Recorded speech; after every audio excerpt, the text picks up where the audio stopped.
Happy Sunday. I'm your host, Jolly, and you're tuned in to Sunny Daze Podcast, where this week's brightest stories shine all in one place. Well, this week's Did You Know? Did you know October's name actually meant eight, even though it's the 10th month? That's because back in ancient Rome, the calendar started in March, making October the eighth month of the year. When January and February were added later, poor October just got bumped down the line, but it's kept its name. Fun twist of fate, huh? From pumpkin spice to costume nights, October may have lost its spot, but it definitely gained personality. And this week's What's Happening on the TV Network's October edition.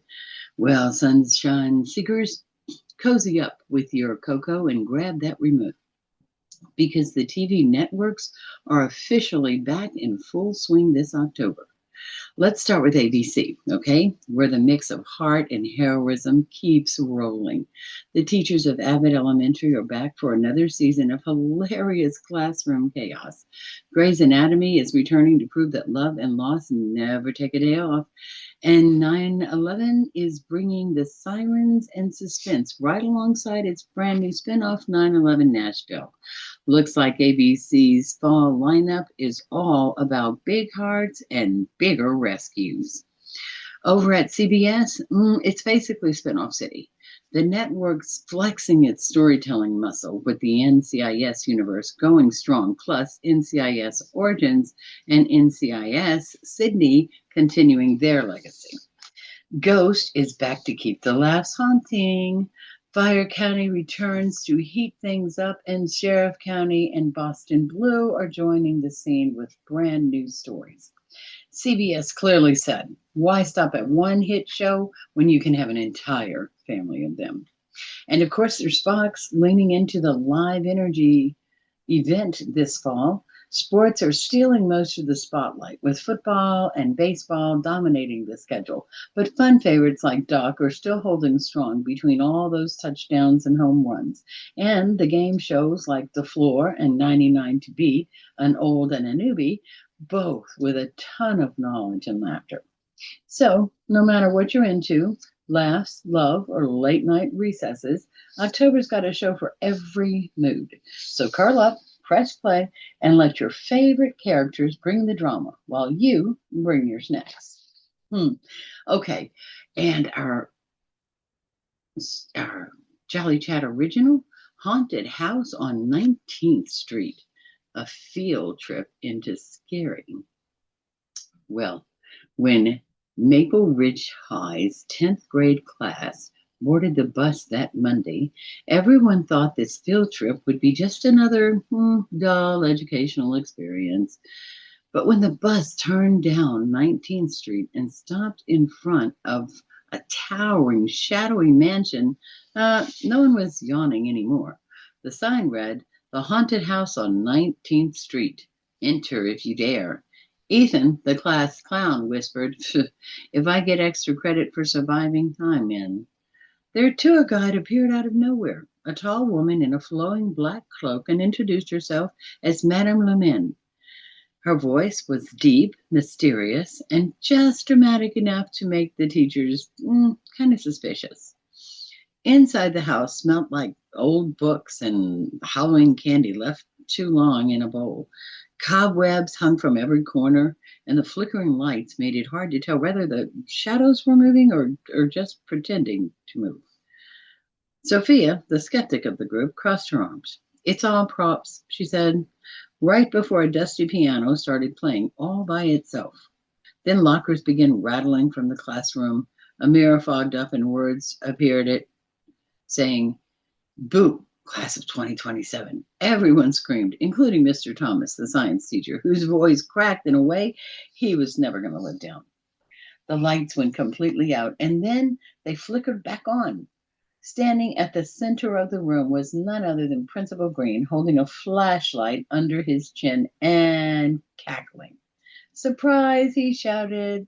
"Your educational field trip was brought to you by the Drama Club." The class groaned, half relieved, half impressed. They had been thoroughly spooked by their own classmates, but as they piled back into the bus, Giggling about the whole thing, Ethan turned for one last look because there, in the upstairs window, was a pale figure waving goodbye. And unless Madame Lumen could teleport, it definitely wasn't part of the show. So maybe, just maybe, the haunted house on 19th Street earned its name after all. The end. And this week's thought to ponder. Well, have you ever wondered what the trees are thinking? Yes, I said the trees. I mean, they've been standing there for centuries, watching humans rush by with their coffee cups and phones and drama, and not once have they rolled their eyes. I mean, at least not where we can see. Imagine their inner dialogue. Ah, yes, another squirrel eviction. Here comes Carl again with his leaf blower, classic Carl. Or maybe, if one more person carves their initial into my bark, I'm getting a lawyer. They've seen everything. First dates, first fights, backyard barbecues, and probably that one neighbor who tried to mow at midnight. They've literally heard the tea, and they're the only ones who never spill it. But maybe that's a lesson, right? Trees don't rush. They don't gossip, and they never lose their cool. They just keep growing, season after season, quietly reminding us that patience is powerful, shade is generous, and standing tall never goes out of style. So, the next time you walk by a tree, give it a little nod. It's probably got better stories than we do. It's just too classy to tell them. Thought to ponder. So this week's feel-good story was The Boy and the Skateboard. Well, the story came straight out of Arizona, and it's proof that heroes come in all sizes, and sometimes wear sneakers with cartoon lightning bolts. Meet 9-year-old Zane Berry. One sunny afternoon, Zane was out skateboarding when he spotted a group of older kids, and what he saw made his heart stop. They had found a little kitten, scared and scrappy and shaken, and they were not being kind.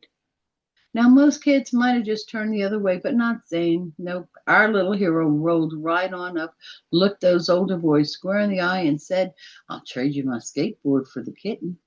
And just like that, the deal was done. The skateboard changed hands, and that trembling kitten found safety in the arms of a very brave little boy. Zane named her Peaches because, of course, she was soft and sweet and probably a little fuzzy too, right? His mom says he didn't hesitate, not for a second. It's just a skateboard, he told her, but she only has one life.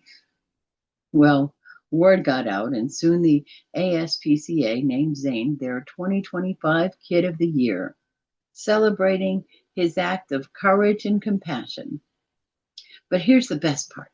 Peaches the kitten, well, she's thriving. And Zane, he's got a new skateboard, gifted by a local shop that said anyone that braves deserves wheels with wings. Sometimes the biggest heroes don't wear capes. They just choose kindness when it counts. Yes, way to go, Zane. Way to go. Well, thanks for joining me for this week's Sunny Daze Podcast. I hope these stories carried a little bit of warmth into your heart and a smile onto your face. Remember, no matter what the week brings, there's always a reason to look toward the sunshine. I'll see you next Sunday with more stories and more spark and, of course, more days filled with sunshine. Until then, stay bright, stay sunny, and most importantly, stay you.